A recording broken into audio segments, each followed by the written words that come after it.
Hello dear learners, स्वागत है the white board channel पे। आज की वीडियो में कुछ क्वेश्चन सॉल्व करेंगे हम आरआरबी जेईई वाले प्रीवियस क्वेश्चन। क्योंकि मैंने सोचा था कि दिसंबर 5 तक मैंने टारगेट लिया था कि 5 दिसंबर तक मैं सारे वीडियोस अपलोड कर चुका हूँगा, लेकिन एक ही वीडियो में 2-3 क्वेश्चन हो रहे हैं। तो इससे फ़ायदा ये हो रहा है कि अब दिसंबर शुरू होने से पहले ही सारा का सारा कंप्लीट हो जाएगा।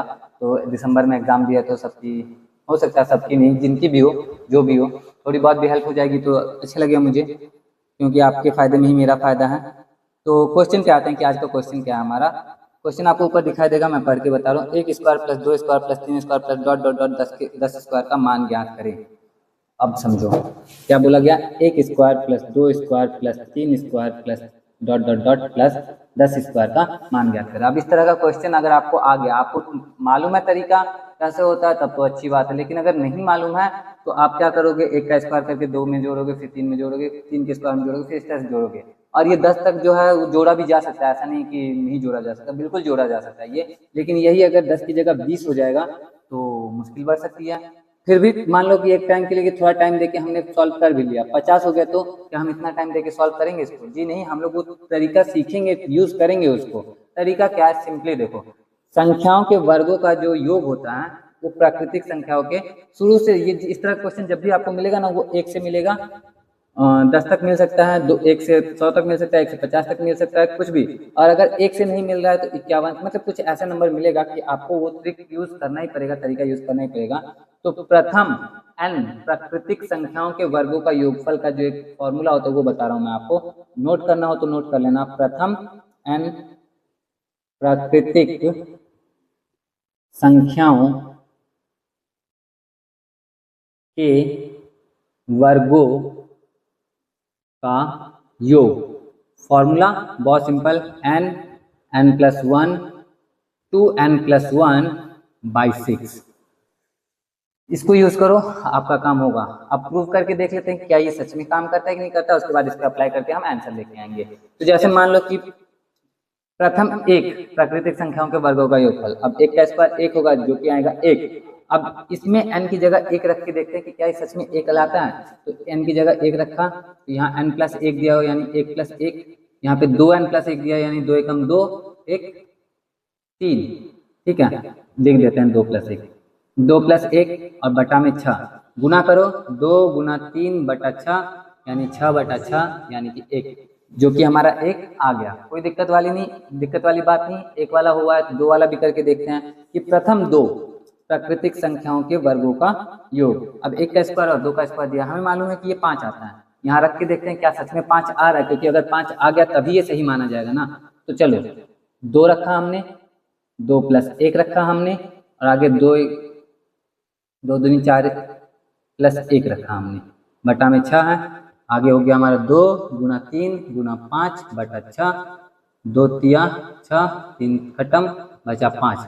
तो 5 भी हमारा आया है, कोई दिक्कत वाली बात नहीं, ये तरीका काम कर रहा है। एक लास्ट चेक करते हैं, उसके बाद इसको सॉल्व कर लेंगे सीधे। लास्ट क्या है हमारा, 1 का स्क्वायर प्लस 2 का स्क्वायर प्लस 3 का स्क्वायर, बताओ भाई कितना आएगा। तो सिंपल है, हम मालूम है कि यहाँ तक में 6 आता है और यहाँ 9 6 15, इसका योगफल आएगा 15। यहाँ पे करके देख लेते हैं 15 आ रहा है कि नहीं आ रहा है। तो ये हो गया हमारा 3, 3 जोड़ 1 और 6 जोड़ 1, बटा में 6 तो है ही। तो ये हो गया हमारा 3 गुना 4 गुना 7, लग तो नहीं रहा कि 15 आएगा। फिर से मिला लेते हैं यहाँ पे, 1 प्लस 4 प्लस 9, 9 4 13 1 14, 14 ही आना चाहिए था भाई। तो यहाँ पे भी देख लो, बटा में 6 जो है, 3 दूना 6, 2 दूनी 4, 7 दूना 14। तो देखा आपने, गलती हुई भी तो इधर हुई, उधर गलती नहीं हुई। तो इसको फॉलो करो, आपका काम हो जाएगा। अब यहाँ पे देखो इस क्वेश्चन को कैसे सॉल्व कर रहे हैं। तो अब मुझे नहीं लगता कि बताने की जरूरत है, लेकिन फिर भी वीडियो है तो फॉर्मेलिटी पूरी कर लेते हैं। एन की जगह हम क्या रखेंगे, 10 रखेंगे और हमारा काम हो जाएगा। तो 10 गुना 10 प्लस 1 गुना 10 गुना 20 प्लस 1 बटा में 6, 10 गुना 11 गुना 21 बटा 6, 3 दूनी 6, 3 सत 21, 2 पचे 10, 7 पचे 35 गुने 11, 11 पचे 55, 11 33 5 38, 385 हमारा करेक्ट आंसर होगा। देख ले 385 किसी ऑप्शन में है या नहीं। तो 385 हमारे ऑप्शन डी में है। ऑप्शन डी हमारा करेक्ट आंसर हो गया, कोई दिक्कत वाली बात नहीं। बढ़ते हैं आगे। अब क्वेश्चन नंबर अगला यानी 195।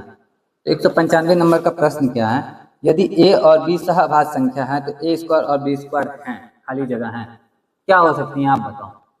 देखो सहअभाज्य संख्या किसे कहते हैं वो जान लेना हमारे लिए पहले जरूरी है। तो सहअभाज्य संख्या ऐसी दो संख्याएं होती हैं जिनका एचसीएफ एक आ जाए। जिन दो संख्याओं का एचसीएफ एक आ जाएगा वो सारी की सारी सहअभाज्य संख्या है। एग्जाम्पल के लिए अगर मैं बोलूं 5 और 7, 5 और 7 का एचसीएफ कितना आएगा, ऑब्वियसली एक आएगा। ये दोनों क्या है, सहअभाज्य संख्या है।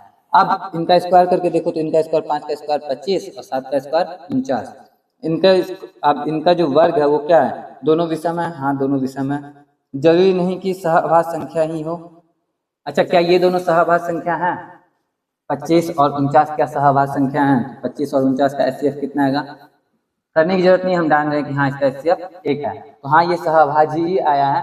दो सहअभाज्य संख्याओं का वर्ग जो है उनका एचसीएफ जो है वो भी एक आता है, यानी कि दो सहअभाज्य संख्याओं का वर्ग, दो सहअभाज्य संख्याएं आई हैं यहाँ पे।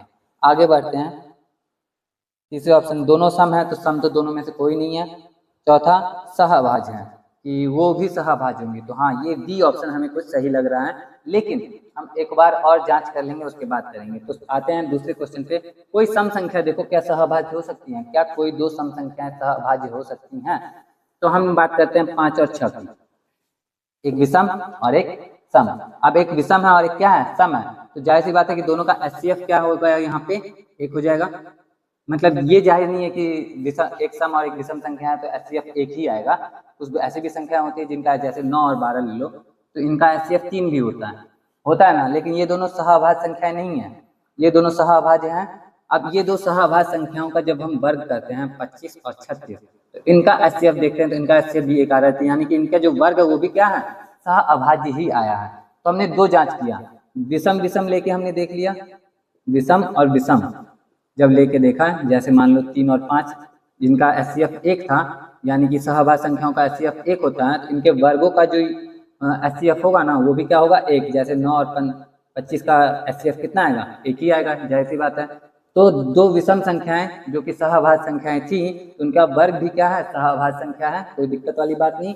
आगे यहाँ पे हमने ट्राई किया सम और विषम, सम और विषम। एग्जाम्पल के लिए 8 और 9, इन दोनों का एचसीएफ एक आता है, यानी कि ये दोनों सहअभाज्य संख्या हैं। और जब ये दोनों सहअभाज्य संख्या हैं तो इनका वर्ग देखते हैं 64 और 81, इसका एचसीएफ भी कितना आता है, एक ही आता है। इसका मतलब कि ये दोनों भी क्या है, सहअभाज्य संख्या है। इसका मतलब दो सहअभाज्य संख्याओं का जो वर्ग है वो भी क्या आता है, सहअभाज्य संख्या आता है। अब एक लास्ट चीज है वो भी देख लो, दो सम संख्याएं लेके देखते हैं। तो दो अगर सम संख्या ले लेंगे तो वो सहअभाज्य संख्याएं हो ही नहीं पाएंगी। एग्जाम्पल के लिए कोई भी सम संख्या ले लो, 6 और 8 ले लो, तो इसमें सम संख्याएं दोनों दो तो विभाज्य, इसका एचसीएफ एक आएगा नहीं, और एक एचसीएफ अगर नहीं आएगा तो सहअभाज्य संख्या नहीं हो पाएगी, तो सम संख्याओं पे लागू होगा नहीं। तो पूरा कंक्लूजन यहाँ पे आया कि अगर ए और बी दो सहअभाज्य संख्या है तो ए स्क्वायर और बी स्क्वायर जो है ये दोनों भी कैसी होंगी, सहअभाज्य संख्या होंगी, और हमारा ऑप्शन डी जो होगा वो करेक्ट होगा। होप करता हूँ कि आपको अच्छे से समझ में आया हो। अगर आया है, वीडियो अच्छा लगा है तो वीडियो को लाइक कर देना, और ऐसे ही और वीडियोस के लिए चैनल को सब्सक्राइब कर लेना। मैं मिलता हूँ आपसे नेक्स्ट वीडियो में, टिल देन अपना ख्याल रखना, अच्छे से पढ़ाई करते रहना। जय हिंद।